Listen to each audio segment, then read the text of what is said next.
Okay, Bismillah ar-Rahman ar-Rahim. Today we're going to learn about the file object. This is the file object.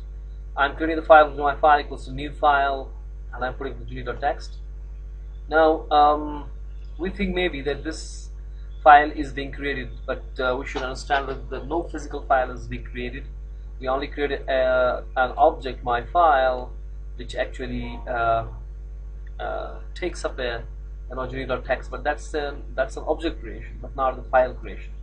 Unless now we can use this my file now to create a file, so we have to understand this thing. So if we see my file exists and I give it a go, and it will definitely say that it's false, the file is not being created, the false self is not coming in the screen, right? Okay, get it down side, or should be downside.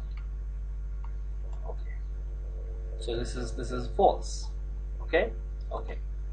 Now how to create a file then? So we can create a file by saying my file, whatever the name is, my file, the file object dot create new file. Okay, this guy will create a file. Now if I copy this out, Control Alt down arrow, and put it downside and return here, right? This guy will say file not created, but now instead of create file, this is gonna say file created. Now it's first time false, the second time it's true. But if I give it a go next time around also, but this time file is, so it's both times true now. It's not coming on the screen, it's both times true. Okay, because file has been created. So we say here is if this thing happens, we do it in an if block. If this thing happens, then we say system.out to println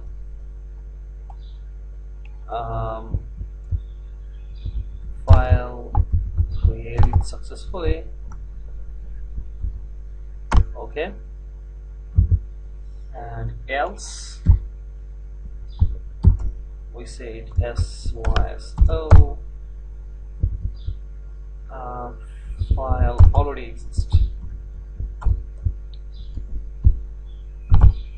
What I mean to say is if the file is there, this won't actually come true, because it will not create a new file because it's already there, so it will go here. So if I give it a go this time, it will say file already exists. This file is there, file already exists. You understand? That means this is not coming true. This is one more thing. You can also see the file here is, this is the my.io, and the file has come up here, right? If it doesn't, so you say right click and refresh. All the time you should say refresh. F5, sorry, is there refresh? It will come up there. You understand? It's an empty file.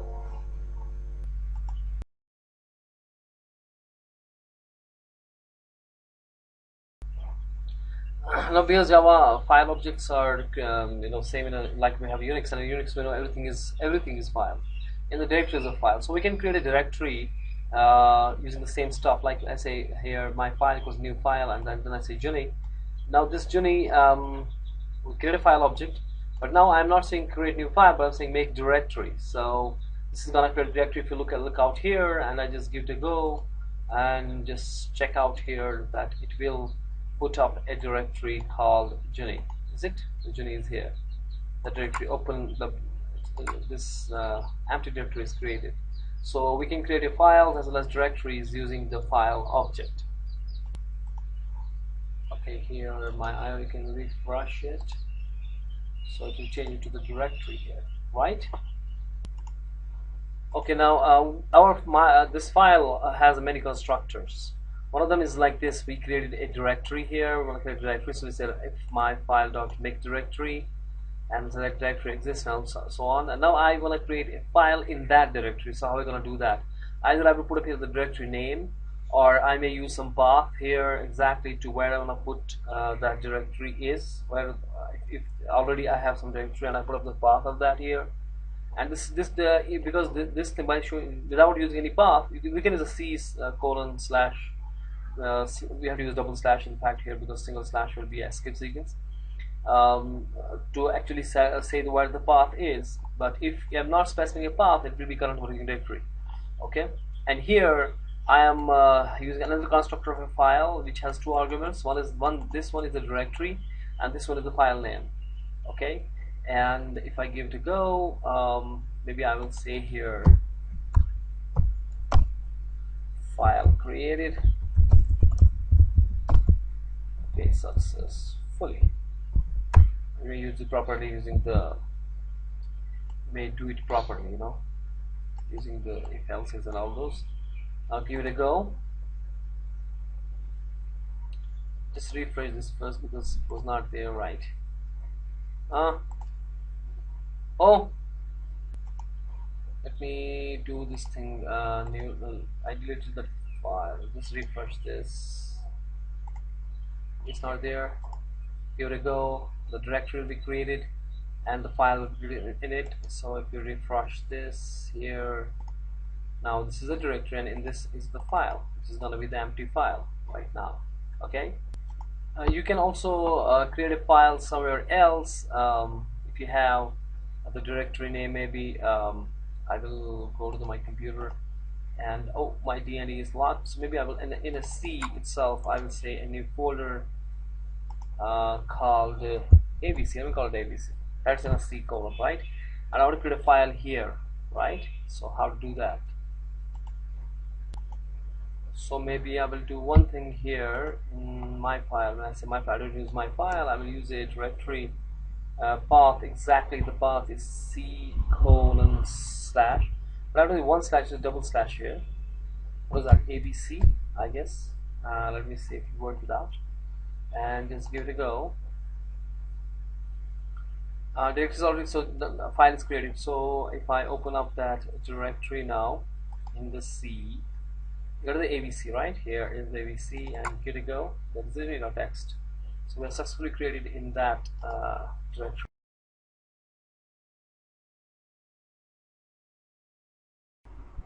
Okay, Bismillahirrahmanirrahim. This is the next video on the file object, and here I want to list out the number of files and number of directories in a specified folder. Okay, so we say file f equals to new file here, and I'm giving the path of a path somewhere from some folder, some directory, and etc. And I want to list out the total number of directories and 4 files in that. So how to do that is the f.list will say everything in this C:/, and we'll put into the string lst, and then we can move around this lst using the extended for loop, and I can simply print out the s. It will print me whatever it is. But I can here do one thing, that if I create file ff equals to new file, okay, if I just cut it, okay, if I just cut this thing, cut it, okay, and I say here syso and print this s, okay. When I give it a go, it will print me everything, whether it's a file or directory, whatever it is. But I don't want to see if it is file or it is directory, right? Whatever it is. I paste it. Now what I'm saying here is I create a file ff, a new file, which is having the same folder, which is f, and which is the same name as that of the s, this s. That means the same name, so it's not going to create a new file, right? So that will occupy into this ff all the time. So with every iteration, ff will point to a new stuff. Then I will check, is that ff a file or is this a directory? If it is a file, say fl++. If it's directory, I say d++. And if it is a file, I print that. If it's a directory, I don't print that. And later on, I print these fl and dl to a number of directories and files. So here we go. It prints out the files. Let's say total file 3 and total directory 22. If on the other hand I will cut it here, I print it when it is a directory, Control V, so to print me the directory name. It prints all the directories I have. Total file is 3, total directory is 22, right? This is how we print the total number of directories and files in a particular folder. Now we are doing it is what's called the file writer. It's the basic writer class is to write something in a file. So we say fw equals new file writer, and my.txt is the which will be created in the current root directory. But if it is not there, it will not be recreated. It will delete the contents of the older one and just creates an empty file if it's already there. If it's not, it will create for us. Then I'm writing some ASCII value. That's 89. It's going to be ASCII value, which is not like 89.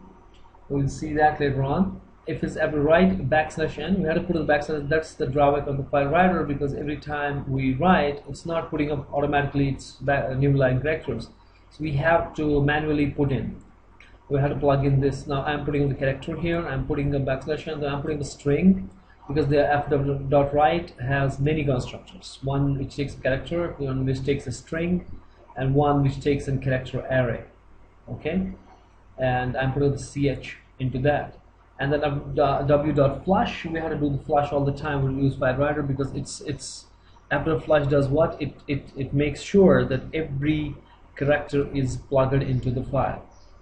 Because maybe in the transfer, some character may be in a path, in a channel, not put into the file. So by flush, it puts up everything on a backlog and puts it into the file and ready to close. Now we have a file reader which can read the file. Okay, and here what I do is if it reads character wise, in a character wise, one character at a time. It returns the ASCII value, sorry, the Unicode value of that.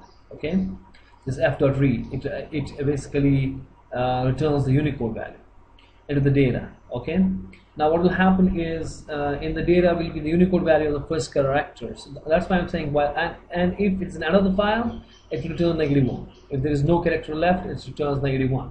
Okay.